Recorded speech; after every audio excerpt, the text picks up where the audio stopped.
Baik, terima kasih. Semoga saya tidak menurunkan ke frekuensi beta sekarang ya, Pak Prof ya. Om Swastiastu, selamat siang dan salam sejahtera yang terhormat Bapak Dr. Ida Bagus Rai Dharma Wijaya Mandra, DPD RI periode 2024-2029, yang terhormat Bapak Dr. Wayan Koster, Bapak Gubernur Bali periode 2018-2023 dan Bapak Gubernur terpilih Provinsi Bali 2025-2030, yang terhormat Bapak Rektor Universitas Udayana beserta jajaran pimpinan serta hadirin sekalian.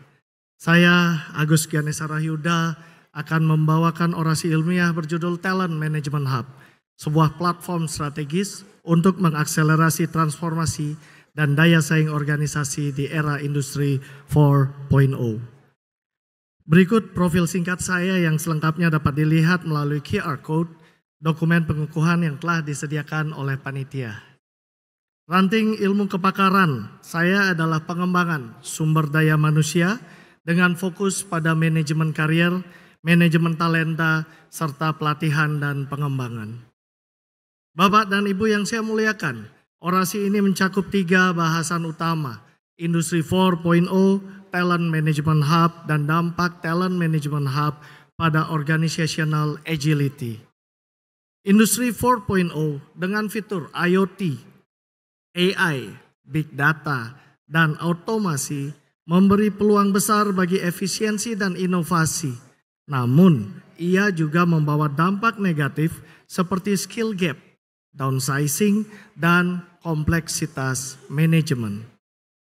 Industri 4.0 mengubah landscape pekerjaan dari pekerjaan rutin minim teknologi menuju pekerjaan berbasis teknologi digital.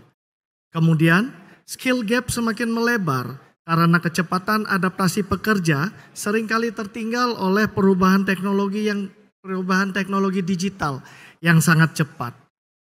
Hal ini memicu pengurangan tenaga kerja yang tidak relevan dengan tuntutan era baru. Saya memohon maaf tidak dapat menyampaikan data empiris yang telah disiapkan karena keterbatasan waktu orasi. Selain downsizing, kompleksitas manajemen dan risiko kebocoran rahasia organisasi menjadi ancaman besar bagi agenda transformasi dan daya saing organisasi. Jadi untuk mengatasi dampak negatif ini, maka diperlukan komitmen dari organisasi untuk membangun ekosistem digital yang adaptif dan antisipatif dengan Talent Management Hub sebagai platform kuncinya. Bicara Talent Management Hub, harus bicara definisi talent dan talent management itu sendiri. Secara umum, talent adalah modal insani organisasi dengan potensi berkembang dan kemampuan berkinerja melampaui ekspektasi. Walau secara khusus definisinya akan berbeda tergantung konteksnya. Untuk mengelola talent ini, jadi semua pekerja, semua karyawan, semua pegawai itu dapat didefinisikan atau dikategorikan sebagai talent. Namun bisa dikategorikan sebagai star talent atau risk talent. Jadi organisasi biasanya menggunakan 9 box grid yang menjadi dasar mengelompokkan mereka ke dalam 3 kategori utama. Top talent atau talent unggulan, potensial talent, dan at risk talent atau talent beresiko. Pendekatan ini memastikan pengembangan SDM menjadi lebih efektif meningkatkan retensi dan produktivitas. Setelah dikelompokkan menjadi 3 kategori, pengelolaan talenta dilakukan melalui 7 fungsi utama. Mulai dari talent planning, talent retention, hingga ujungnya adalah talent retention. Setiap fungsi memastikan individu mencapai potensi maksimalnya dan mendukung tujuan organisasi. Pendekatan ini tidak hanya membangun ekosistem talenta yang berkelanjutan, tetapi juga menutup skill gap yang merupakan dampak negatif dari industri 4.0 tersebut melalui pelatihan dan pengembangan yang tepat. Masalahnya, Bapak dan Ibu hadirin sekalian, mengelola talenta hanya berdasarkan 7 fungsi tidaklah cukup. Karena seringkali fungsi-fungsi ini terfragmentasi tanpa sinergi. Pertanyaan penting yang muncul adalah strategi bisnis apa yang harus diprioritaskan untuk memastikan pandangan holistik terhadap perjalanan talenta pada setiap fungsinya. Mekanisme dan prosedur apa yang harus dirancang agar integrasi setiap fungsi menjadi efisien dan berkelanjutan. Data real time seperti apa yang dibutuhkan untuk menjaga relevansi keterampilan talenta di era industri 4.0, serta teknologi apa yang sesuai untuk mengotomasi proses seperti misalnya mencocokkan kompetensi dengan posisi secara akurat melalui AI dan Big Data.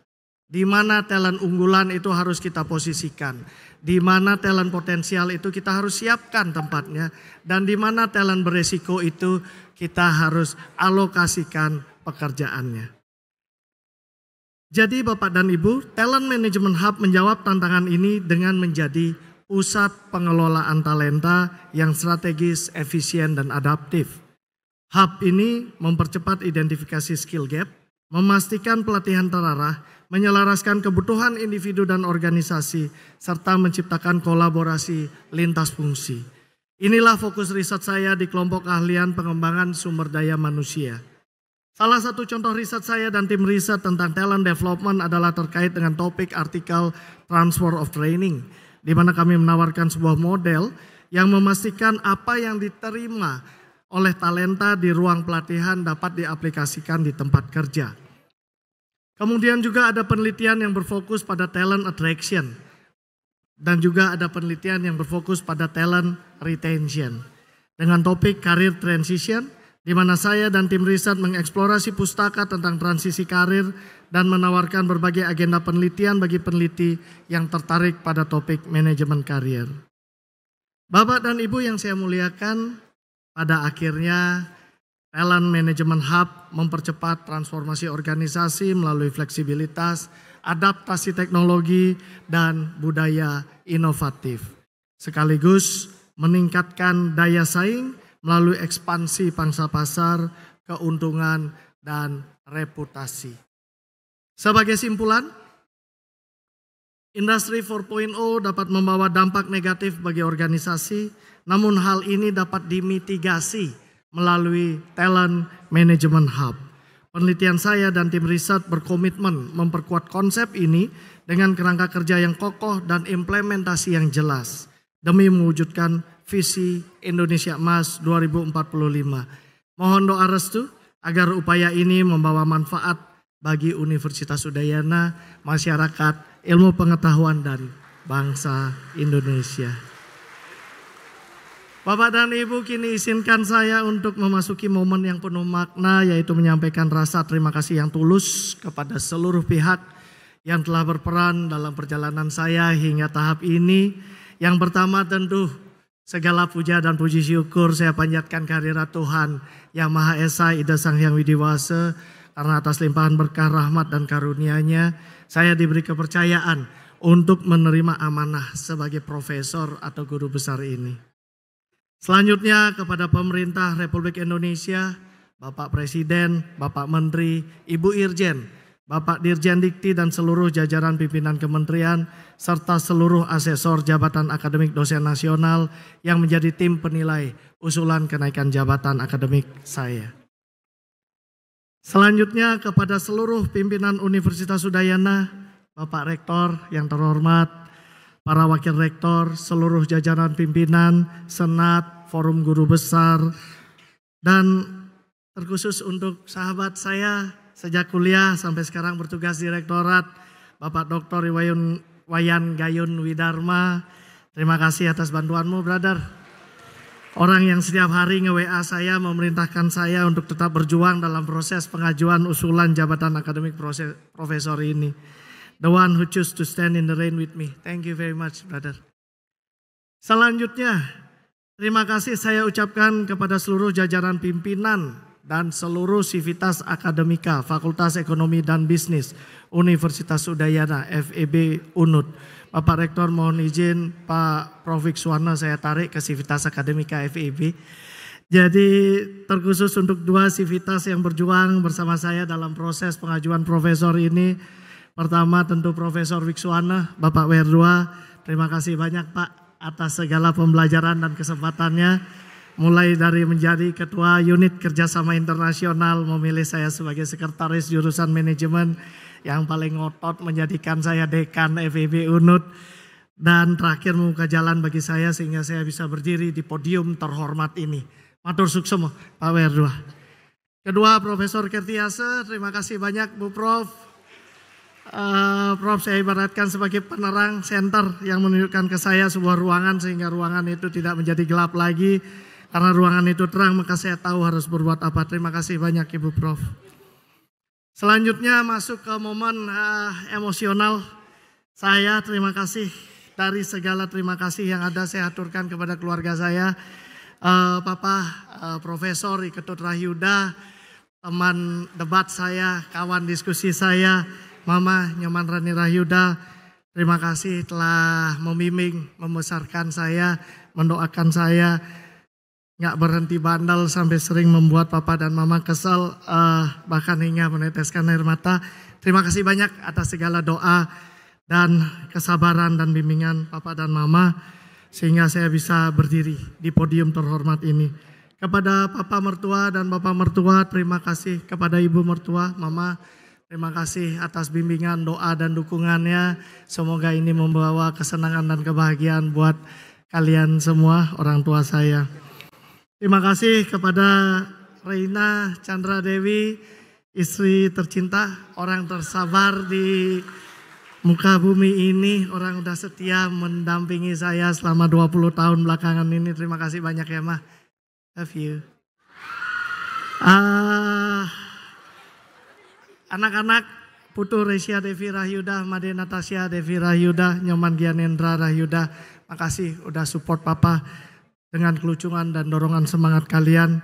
Lalu kakak-kakak saya, Mbak Heni, Mbak Irma, Mbak Ita, terima kasih banyak doanya, dukungannya, dan bimbingannya. Adikmu udah profesor Mbak, jadi makasih udah banyak merawat dan mendidik Agus selama ini. Kepada ipar-ipar dan seluruh ponakan, terima kasih banyak atas doa dan dukungannya. Terima kasih juga saya ucapkan kepada keluarga besar, kakek tangguh, di Sesetan dan dimanapun berada, kepada keluarga besar kakek Made Lotreng, kepada keluarga besar Rajan Agung Pasak Gado Dangke, seluruh Manggala dan keluarga besar saya di Gaduh dan di Sesetan yang tidak pernah berhenti memberi support dan doa kepada saya. Terima kasih saya aturkan kepada guru dan dosen selama saya menempuh pendidikan mulai dari sekolah dasar, sekolah menengah sampai di sekolah tinggi. Kemudian ucapan terima kasih saya ucapkan kepada berbagai komunitas tempat saya belajar apa sesungguhnya arti kehidupan di jalanan, kehidupan persaudaraan, brotherhood. Matur suksuma nggih. Tanpa kalian mungkin saya tidak bisa menjadi orang yang berkarakter. Dan terakhir kepada para tokoh masyarakat yang telah mengorbankan waktu dan tenaganya untuk hadir di pengukuhan guru besar saya ini. Bapak Dr. Ida Bagus Rai Dharma Wijaya Mantra, DPD RI 2024-2029, Bapak Dr. Wayan Koster, Bapak Gubernur terpilih Provinsi Bali 2025-2030, Bapak Igede Dwi Purnama Putra, DPRD Kota Denpasar, terima kasih Pak, dan seluruh keluarga terima kasih. Kemudian Bapak Profesor Kristantius, Guru Besar Universitas Kristen Satya Wacana, Dewan Eksekutif Lamemba, Bapak Profesor Abdul Rahman Kadir, Ketua FEB, Ibu Profesor Wasiatur Rahma, Guru Besar Universitas Erlangga, terima kasih tidak terhingga saya ucapkan kepada Bapak dan Ibu sekalian. Juga terima kasih banyak saya ucapkan kepada panitia pengukuhan dan para pihak yang sangat berperan dalam perjalanan saya hingga mencapai jabatan guru besar ini, yang karena keterbatasan waktu tidak dapat saya sebutkan satu persatu. Jadi Bapak dan Ibu yang saya muliakan, jabatan ini merupakan tanggung jawab yang mulia, yang tidak hanya menjadi kehormatan pribadi tetapi juga menjadi panggilan untuk terus berkontribusi bagi pengembangan ilmu pengetahuan dan pembangunan bangsa. Mohon doa dan restunya, semoga saya senantiasa diberikan kekuatan, kebijaksanaan dan keikhlasan untuk menjalankan amanah ini dengan sebaik-baiknya. matur suksema dahat. Om Santi, Santi, Santi, Om Suksema.